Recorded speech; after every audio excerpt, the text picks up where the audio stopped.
وصفتنا اليوم راح تكون البانكيك الأمريكي بطريقة كتير بسيطة بدون خفاء ولا خلاط، كتير طعمه طيب وكتير خفيف وكتير طري.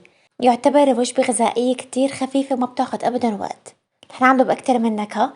بتمنى إذا عجبتكم وصفتي لليوم ما تنسوني من اللايك، وإذا مو مشتركين تشتركوا، ويلا نفوت على طول بالوصفة. المقادير كتير بسيطة، رح تكون طبعا مكتوبة بصندوق الوصف بالجرام وبالكاسات. تقريبا كله نفس الطريقة بس بيختلف النكهات. عندي حبتين من البيض بحجم كبير، رح أضيف فوقهم معلقتين كبار من السكر، طبعا كمية السكر بترجع حسب الرغبة، وملعقة صغيرة من الفانيليا. بنخفق الخليط كتير منيح لحتى يصير اللون فاتح، وبنضيف 3/4 كوب من الحليب، وبنرجع بنخلط المكونات منيح.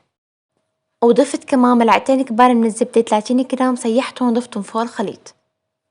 وآخر شي بنضيف 1.25 كوب من الطحين، أي نوع طحين متوفر عندكم، هم يكونوا طحين أبيض.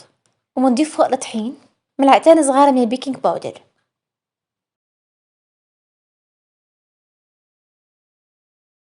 ننخل المكونات منيح وبنقلبهم بهذا الشكل لحتى يختلط الخليط تماما. هي كل العجينة، هذا هو قوام العجينة لازم يكون. وهلأ مباشرة عنا مقلاية بنحميها كتير منيح وبنخليها على نار وسط، ندهنها بس أول مرة بالسمنة أو بالزبدة أو حتى بالزيت، وبنضيف كمية الخليط بحسب حجم البانكيك اللي احنا بدنا اياه. أهم شي ما تكون النار حرارتها كتير عالية، إذا كانت الحرارة كتير عالية البانكيك رح يتحمر من تحت ومو فوق بس من جوا رح يضل معجن. لازم تاخد وقتها بالاستواء، يعني لازم تكون النار وسط أو حتى أقرب للهادي. بس تصير بهذا الشكل بنقلبها على الطرف التاني لحتى تنتفخ وتصير بهذا الشكل. طبعا الطرف التاني أبدا ما بياخد وقت، يا دوب بس تشميع أو لحتى ياخد لون بس، وهيك بتكون صارت جاهزة. طريقة البانكيك كثير سهل وفعلا هو فطور صباحي، يعني خفيف كتير وأبدا ما بياخد وقت. أنا حبيت زينها بالشكل التقليدي بس رح أضيف لها قطعة من الزبدة، إذا كانت زبدة حيوانية رح يكون الطعم أكيد أطيب. وضفت شوي من العسل، العسل كتير طيب مع البانكيك، وفي صوصات خاصة كمان للبانكيك بتنباع كتير طعمها طيب. فيكنوا تضيفوا أي شي حلو مثلا مثل مربى مثل شوكولا، أي شي حلو بيطلع طعمه طيب مع البانكيك، وحتى هي لحالها طعمها طيب.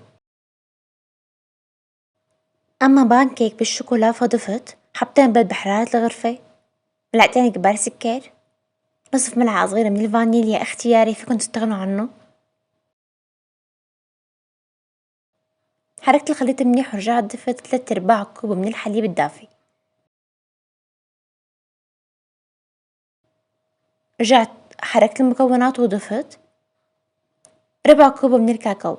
حركت منيح الخليط، الكاكاو لما بنضيفه على الحليب أو على الزيت أو على أي مكونات غير المكونات الجافة بيطلع طعمه أطيب بكتير.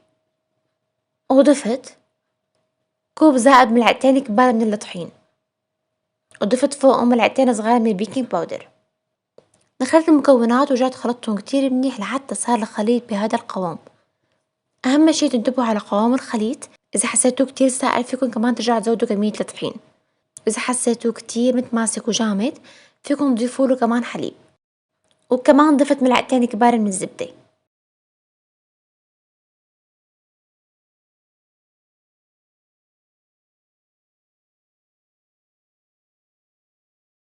وكمان نفس الشي بالمقلاية، حميت على نار متوسطة، بنضيف الخليط بحسب حجم البانكيك اللي بدنا إياه. أنا حبيت أعملهم حجم شوي صغير. لما نشوفه استوى من تحت وصار فيه هاي الفقاعات من فوق، نرجع بنقلبهم على الطرف التاني وبننطر لحتى ياخد لون من الطرف التاني، وهيك بيكون صار جاهز. أما هدول فأنا حبيت زينهم بالشوكولا، كتير كتير كتير كان طعمهم طيب وكتير طلع طعم الشوكولا لايقة عليهم. بانكيك بالشوكولا بالذات أنا بحبه بس مع الشوكولا، ما بتتخيلوا قديش حبينا طعمته وقديش طلعت خفيفة. طعمه كتير مختلف عن بانكيك الفانيليا. وآخر بانكيك عملته كتير مفيد، كنت أعمله كتير لأولادي لما كانوا صغار، بيبيات يعني، بدون أي سكر. مكوناته كتير مفيدة وطعمه طيب وبنفس الوقت يعني بتحسوا فيه حلاوة، هو مع إنه بدون سكر. أول شي هرست موزة، طبعا بنختار موزة تكون كتير مستوية وفي يعني مسكرة، طعمها كتير حلو يكون. نهرسها بهي الطريقة، وبعدين بنضيف حبة بيض، نرجع نحركها بهذا الشكل، ونصف ملعقة صغيرة من الفانيليا. حركت الخليط منيح ورجعت ضفت ضفت 3 كوب من الحليب الدافي وحركت الخليط كتير منيح. بصراحة ما بعرف كيف رح أحذف معي المقطع. حركت المكونات وآخر شي ضفت نصف كوب من الطحين وملعقة صغيرة من البيكنج باودر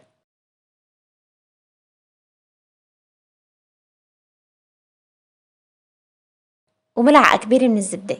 أنا حبيت كمان أعمل شوية إضافة، هي إني أضيف أشلميش أو زبيب، بيعطي كمان حلاوة وكمان كتير مفيد وكتير طعمه طيب مع الموز ومع هاد البانكيك.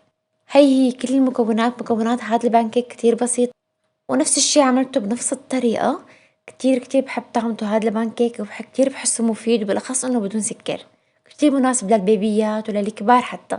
وحبيت كمان خليه صحي وبدون سكر فضفت شوية عسل. هي كل الوصفة لليوم. صدقوني هاد أخف بانكيك ممكن تجربوه بحياتكم. أتمنى من كل قلبي إنه تكونوا استفدتوا وتكون عجبتكم وصفتي لليوم، وإن شاء الله بشوفكم على خير بفيديو جديد.